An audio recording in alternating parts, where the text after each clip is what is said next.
What's going on, guys? It's your guy, Professor Oak, coming through the dose of that good yo. Come everywhere like broken glass, move around like a circle. Anyway, anyhow, let's get down to this round now. Today I want to talk about they love you out loud. Oh no, got it all wrong. They hate you out loud, but they love you silently. Now, what does that mean? You're gonna deal with individuals. I'm talking about people, places, things, ideas. Yes, I even said places, right? How can the places love you and hate you, etc., and so forth? Well, it's the feeling that you get when you arrive there. You know what I'm saying? Maybe something I don't even know. I'm making that part up. Flow with me and roll with me, right? Don't beat me up. But more so on a serious note, really when you're dealing with people, individuals, situations, groups, whatever the case may be, you have to realize that it's not a lot of people that will be able to show you genuine love. A lot of people have, how can I say, other ulterior motives, whatever the case may be. And that's just what it is, you know what I mean? Some are more worse than others. And you actually be surprised that some ulterior motives are actually for the positive. But some people just be very shy and bashful or whatever the case may be to actually express them to you, but they'll help in silence, which is very rare and very, very, very a beautiful thing. But I digress from that situation. But mostly for the part, a lot of individuals will definitely hate you out loud but love you silently. Now, when you're dealing with individuals like that, and I mean that, and I'm not talking about the people who help covertly, etc., and so forth. I'm talking about those that, like if you ever see Hey Arnold, right? In Hey Arnold, there's always Helga, and Helga is giving him a hard time at all times. I'm talking about this overall pain in the tush, like literally just overall pain in the tush. Now, when you're dealing with these individuals like that, they'll show so much hate, give you so much strife, so much problems, so much animosity in general and in the public eye, but in silent or in private, they're just in love, they're infatuated, they're obsessed, whatever the case may be. This is truth and fact, and these individuals do exist. And when you're dealing with individuals such as those, or anybody generally, again, this is why you try to treat everybody the same, right? Now, how do you able to do that? You know what I'm saying? When people are different, when you're dealing with different personalities, different perspectives, different people, how they able to receive things and be able to dish it back out. Like, how do you do that? Well, first and foremost, you realize nothing new and under the sun, and no one's generally special. They may have special moments, but no one is special, not even myself. Now, I'm not saying this to deter or to knock you down, because in a personal perspective, I look at myself as very highly and very unique. But when you look at it at the grand scheme, like let's say if you were just a speck, let's say the civilization on this planet is just a speck of the grander, bigger scheme, right? Then literally, you're an ant to the greatest cosmos. So you're not that special. And when you start looking at situations like that and things like that, then you'll realize, you'll start gaining more humility. You'll start being more personable, but yet not, you won't be wowed so much. And this is when you start treating them generally, because then you have people that will hate, whatever. I digress, I'm long-winded. This is why I got the notebook out. Don't hate me because you ain't me. Don't hate, motivate. Got the notebook, it's in the spot, don't make it hot. Who writes in the script? Clearly a boy does. Don't hate me, don't beat me up and stuff here. Let's get to this point, right? Let them hate. That just shows they're paying attention with gusto. Now, when you deal with individuals that love watching you, and they love paying attention to you, you got to realize there's going to be separated in two groups. There's going to be the group that love you, admire you, and you inspire them, and they're going to be the group that hates you, they're disgusted with you, and they can't stand you, but they just can't seem to take their eyes off you. They're yearning, you know what I mean? It's like watching a show that they just don't like, but just gotta see how you're able to prevail, how are you able to move forward. So when you're dealing with individuals like that, this is why you don't match their hate, you don't match their dislikement, because at the same time, they're really not operating from a point of hate. You gotta realize, again, when you get that moment, and it's not the aha eureka, I speak about this a lot on my channel, you get that moment when the light turns on and you see the dirt for what it is inside of you, then you have a choice to pick up that dustpan and broom and start cleaning up, or you turn the light back off and then you grow more mold or more faster, whatever the case may be.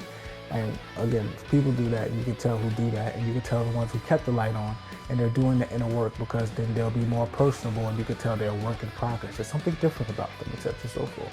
Whatever, I digress. But when you're dealing with individuals who, again, they turn that light off, and they're looking at you with a gusto and inspiration, and they don't like it, the fact It's because, again, they're projecting their inner darkness on you, because inside they don't really know who they are, because they didn't take the time to clean up who they are to be able to know who they are. Remember, when you're doing the inner work, you're just cleaning out nooks and crannies and spaces that you didn't know that were actually there, but that was taking up space through things that don't actually serve you but hinder you. But the problem is that you don't know that they don't serve you or hinder you. You actually feel comfortable with them because that's what they did. They gave you comfort instead of insight. Because you got to realize, when you're gaining insight, insight isn't necessarily a thing that makes you comfortable. It just makes you aware. And awareness is a powerful tool to gain, but sometimes it'll make you uncomfortable because now you're able to see things for what they are instead of seeing things for what you want it to be.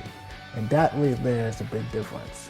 And it makes a big difference. So I would advise you doing your inner cleaning, because then you'll be able to develop at a proper rate. And then when you start to develop, then you'll start to be able to understand how your perspective can serve you instead of it frightening you or instead of making you uncomfortable. You gotta be comfortable with being uncomfortable, so that way you'll be able to progress in a proper rate. Are you digging with me right now? Are you staying with me? Are you walking with me? I hope you are. You better now. I ain't playing. All right, let's get down to this round now. Most hate comes from a self-projected individual. Hate is a form of care.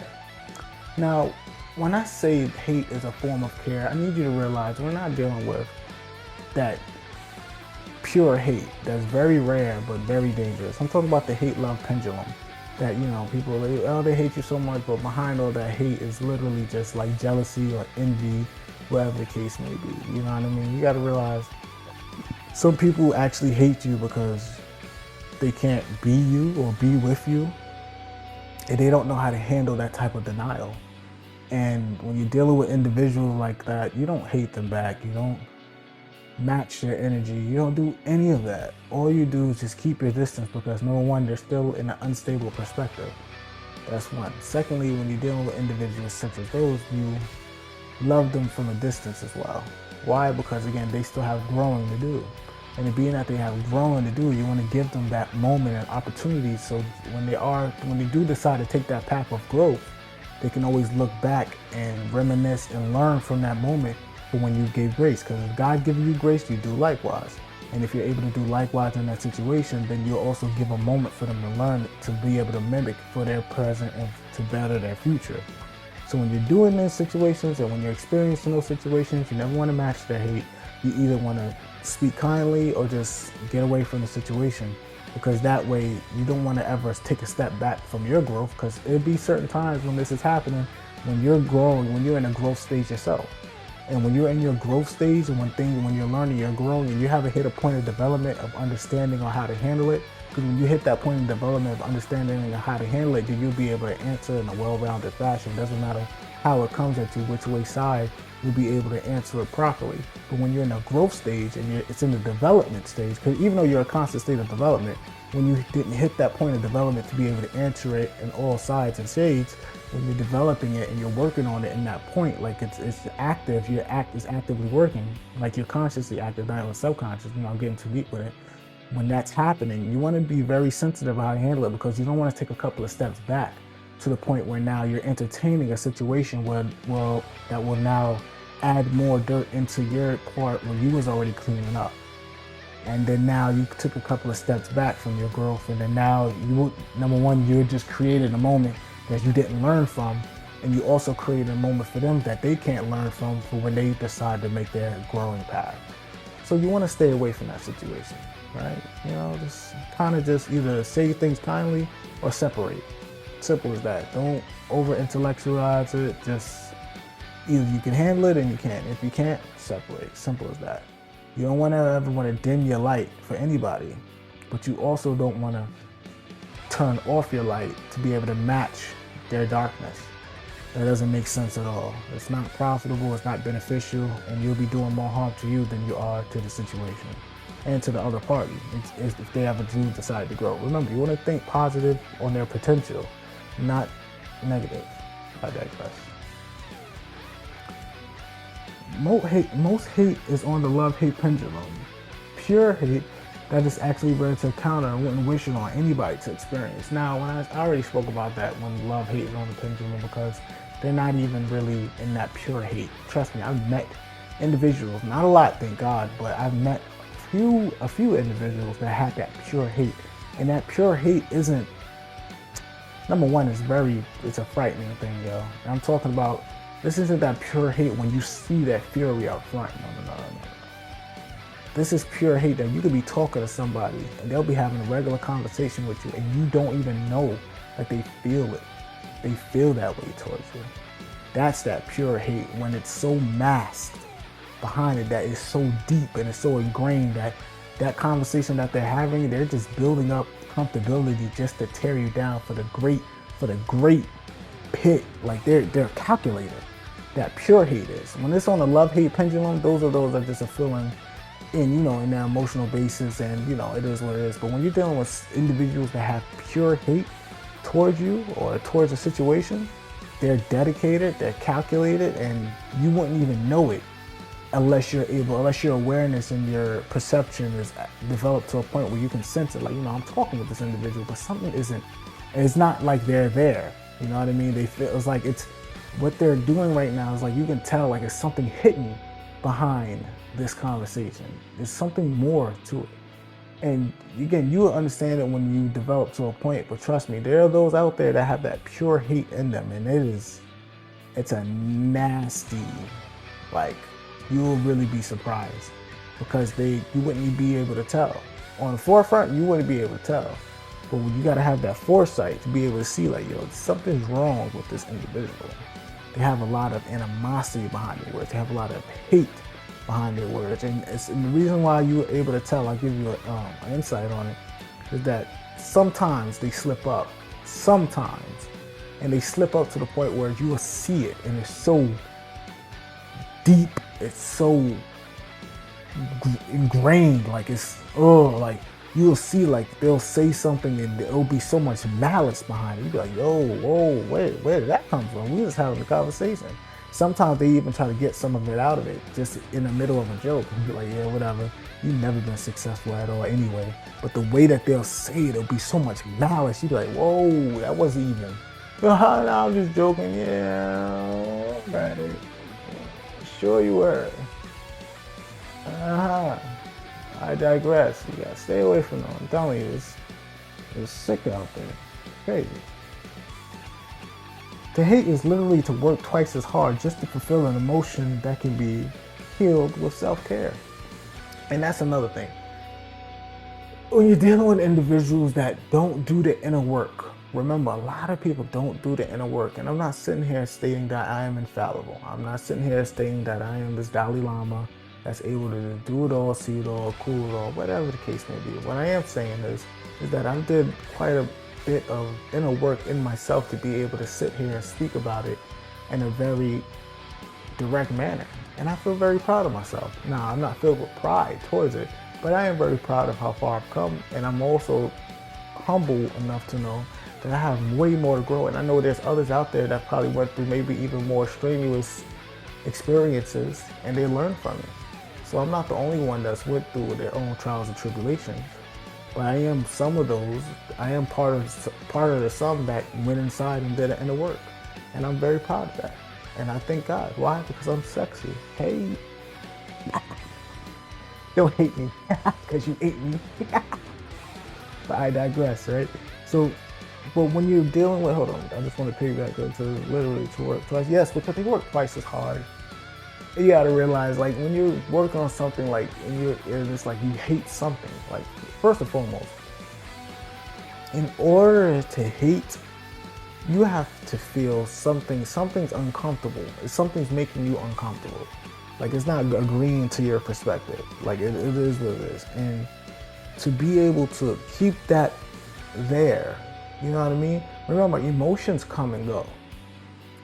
Literally, they pass with the time. This is why you shouldn't make an emotional decision on a life choice, because your emotions, you don't feel, they fluctuate. You can be happy, you can be sad, you can be sorrowful, you can be confused, you can be mild. It's just a wider range of perspective, a wider range of emotions that do not last throughout the day. And if it does last, that means you're giving a lot of attention to it. And you gotta understand that when the more attention that you give something, the more energy that is consuming, and the more energy that is consuming, the more space it'll take up in your immediate reality. And you got to realize emotions are literally just a compass for what needs to be addressed, or to help you express the feeling that you're feeling now. But certain emotions don't need to be expressed, they just need to be analyzed. So why am I feeling this way? And is it worth me feeling this way? You know, this is just your body. Is it worth me feeling this way? You know, you gotta really comprehend the difference. Once you start to comprehend the difference and understand, like, all right, it isn't worth me feeling mad right now. But sometimes, yeah, I should be mad at the situation, this, that, and the third. You want to be able to make your emotions more calculated, but also there's nothing wrong with feeling at all. Feeling is a beautiful thing. It is a beautiful experience. It really, really is, to be able to feel, to be able to discern and to feel. It's a beautiful thing. But I'm here to say, like, you can't make decisions from how you feel. Your feelings are important to you. They are never important to the greater cause. They are important to you and you alone. Simple as that. Just because you feel a certain way doesn't mean that it is a certain way. And that is the biggest difference. Feelings are very important. I will never sit here and say that they are not. But I will also sit here and say that you cannot make life choices over an emotional decision. It just doesn't make sense, because your emotions they fluctuate. Literally, your emotions are the ADHD. It's just if you're living through them, but you can't live through them, because just because you feel some type of way, you won't. Most of the time, the things that you feel today, you won't feel tomorrow, unless you get a reminder. You know what I'm saying? It's just whatever. I digress. I'm veering too much on.